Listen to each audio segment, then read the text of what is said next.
at the level of the thoracic cavity on the anterior aspect. The first one is pectoralis major, and the pectoralis major start from your sternum, extend all the way to your humerus. Next, underneath of it, if I take the pectoralis major, I'm gonna see the pectoralis minor, which is start from the rib and end also where? In your humerus. Both, they act on your shoulder.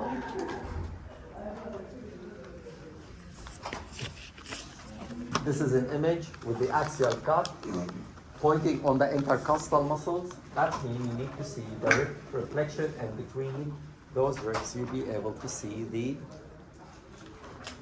intercostal muscles.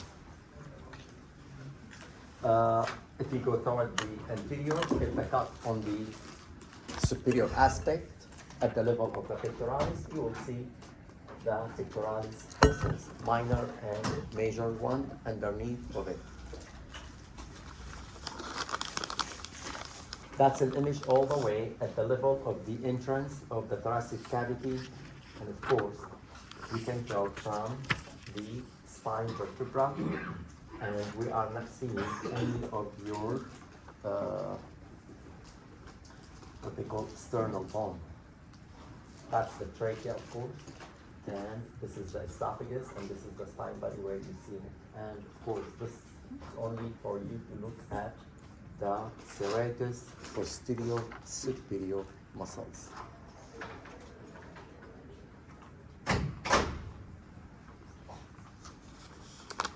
Again, the serratus posterior but inferior, meaning the first cut was on the top and the second was towards the bottom, and the serratus posterior inferior. If you guys remember, just because we took a break, maybe you forgot,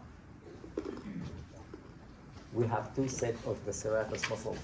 They're both located on the posterior aspect, but one located superior and the other one is located inferior. So if the axial cut over here, you will see the superior one. If the axial all the way down at the thoracic outlet, you will see the inferior one. So over here, the cut at the level of the entrance, and this is why we are seeing the posterior serratus superior one. Over here, the cut at the level of the outlet, and this is why you are seeing the posterior, the inferior one. Oh my God, I always get lost. And we said those they coming from the vertebra. They start at the level of the vertebra and they extend to the ribs. So you are see the reflection, which is the biggest at the level of the ribs. Of course, coronal cut, you will see the ribs, and of course, between the ribs, you having what? The intercostal muscles. If you go further down from the outside, you will see the serratus one, the diaphragm muscles. It is also seen at that point, and of course, the diaphragm muscles separate the thoracic cavity from the abdominal cavity. This is the inferior vena cava. Basically, this is the cava hiatus.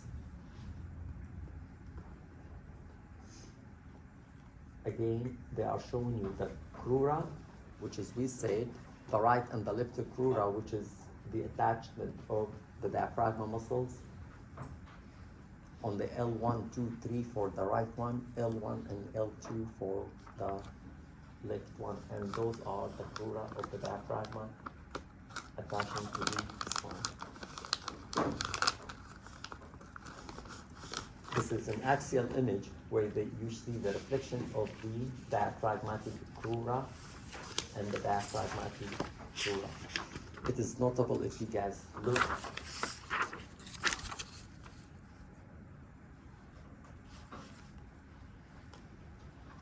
the portion of the muscles of the abdomen, which is, I'm talking about those two muscles, the psoas and the quadrilumbarium, which is we're gonna discuss that on our next meeting. Those, each muscles in your body, they have a fascia, that encloses it, and the fascia from those muscles comes this way and goes up around the aorta. At that point, in some people, the first brush of the aorta, it's like this, we call it celiac artery. And this fascia of the muscles, it's a little thicker over here. And in some people, when they exhale, force, it got what? It compresses on that artery, so they will feel pain in their stomach. We call it median arcuate syndrome. They refer to this part of the fascia of those muscles by arcuate ligament. And the exhaling forced in some people cause compression on the blood vessels coming out of the aorta, and we call it median arcuate ligament. But our interest is this and this, where they show you the crura of the diaphragma muscles attached to the lumbar vertebra. Again, the crura for L3, and this is why you are seeing all the organs of your abdominal cavity. Okay? So we are at the level of the lumbar vertebra, L3, and this will be the crura of the diaphragma muscles, this one and this one.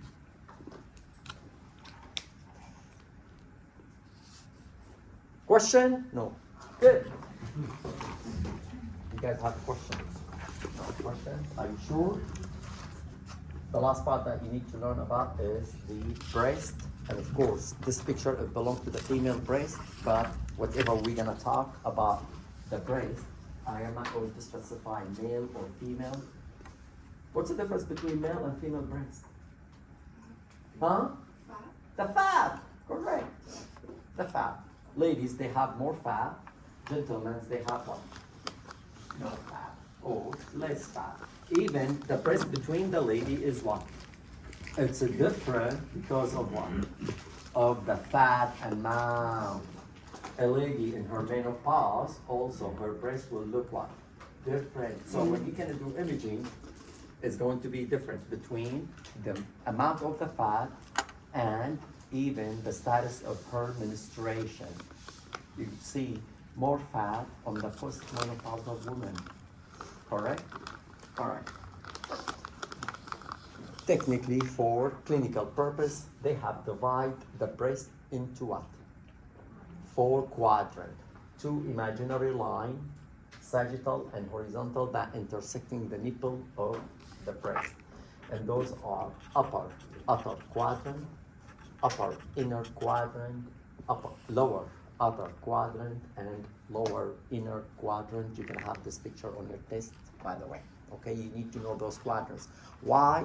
Because physicians, they use any lesion and they relate it to what? To any of those quadrants. Okay? Most commonly, the cancer is where? On the upper quadrant. Why? Later on, we're going to talk about the glandular proper tissue of the breast, which is mostly found in this region. So all lesions of the breast will belong to any of those quadrants. They use clockwise. Number 12 stands for 12 o'clock, 6 o'clock, 9, and 3. And of course, whatever is what? In between. So 12, 1, 2, 3, 4, 5, 6, 7, 8, 9. So lesions of the breast also, it is what? Related to the clockwise. Okay?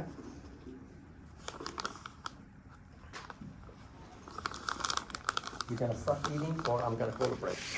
Whichever you want. Huh? You're gonna stop eating or I'm going to call Oh. 2-hour lunch break.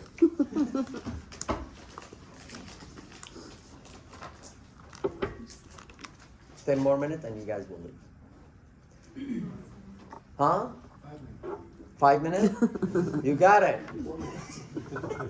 Very simple. You look at the breast of the lady, you will see 3 layers. And this is what you are going to identify imaging wise. Starting from the most outer one is the skin. Immediately, the first layer that underneath of the skin is the fat tissue, and we refer to it pre-mammary layer. Pre mean before, and it is completely what? Fat. So this is numero uno. Go back toward more inside, you will see the next layer of the breast, and this is glandular tissue, and we call it mammary proper layer. Go further more toward the back, you're gonna see another fat layer, which is number 3, and we call it post mammary layer. Go further more deep, you're gonna see your muscles, which is the pectoralis, the one we talk about, the major and minor. You go more toward further, you're gonna see the ribs and the intercostal muscles. Basically, this is what the image will display on the screen at any time when you do imaging. It's not necessary to be MRI, correct? Now, what's related to the fat layer, the first one, pre-mammary layer, you are going to see those septa. Do you see those? So it is the fat, loose connective tissue, and there is a divider or fibrotic dense tissue that connect the skin with the second layer, mammary gland, and we refer to those by copper ligament or suspensory ligament. Basically, those ligaments are responsible for keeping the breast one up if the amount of the fat is too much. And of course, lady, when she get pregnant, because of the milk, the breast stretch. After she finished breastfeeding, those ligaments, they stretch and they become a little bit loose on every subsequent pregnancy. A portion of the breast tissue that extends to the axillary region. This is a portion of the breast extend all the way to the axillary. We call it tail of Spence, and you don't have it over here, you can write it down because I'm gonna ask you about it. Tail of Spence, okay? And this is what explains why ladies with the breast cancer, their axillary region always what? Involved, because there is a connection between the breast tissue and the axillary region through the Spence tail. Also, the lymph tissue, including the lymph node, are also what? Connected. So there are tons of lymph nodes over here that drain into the axillary region, and this is what the cancer spread into. The next layer is the proper glandular mammary layer, and the proper glandular mammary layer consists of lobes, as you can see over there. Lobes. Each female and gentleman, they have those lobes, and they are between 15 to 20 lobes, like this. Each of those lobes have what? A dense fat tissue, and contain also acinary cells.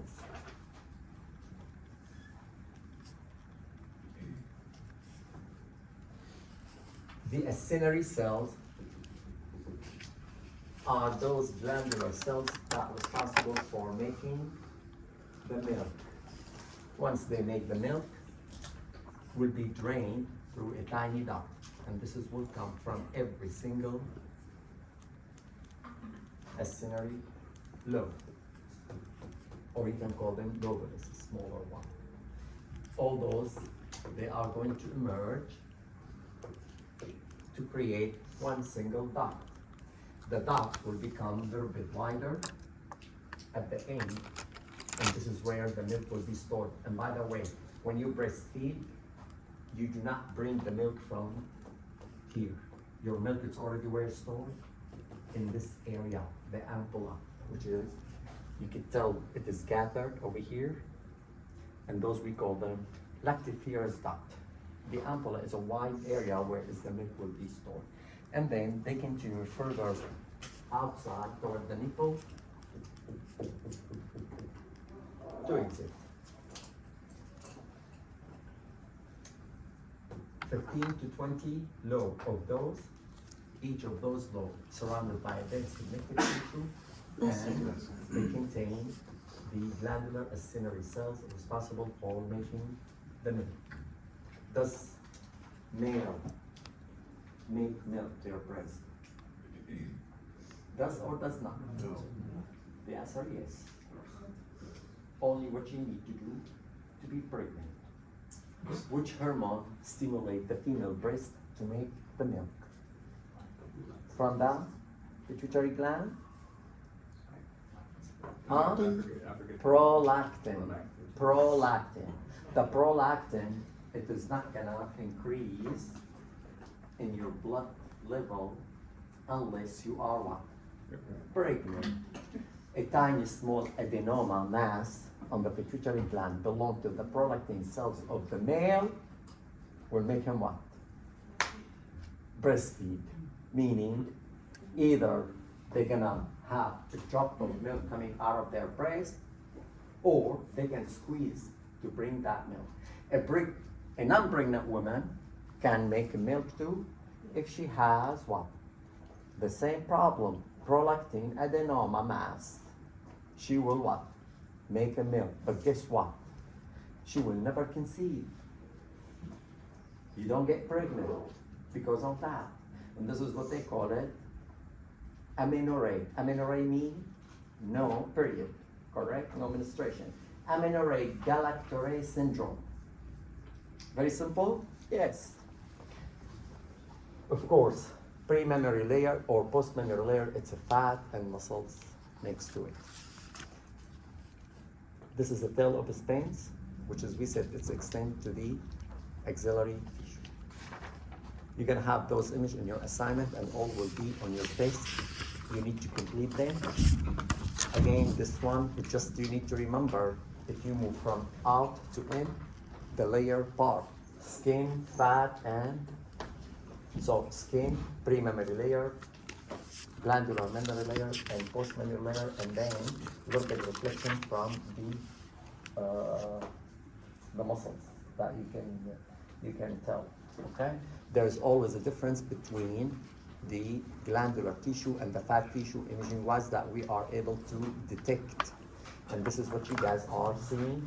Look how the lobes can be seen by itself for the mammary glandular layer. You can tell the position of the female in this, not like the previous one. It is different position, and this is the glandular layer.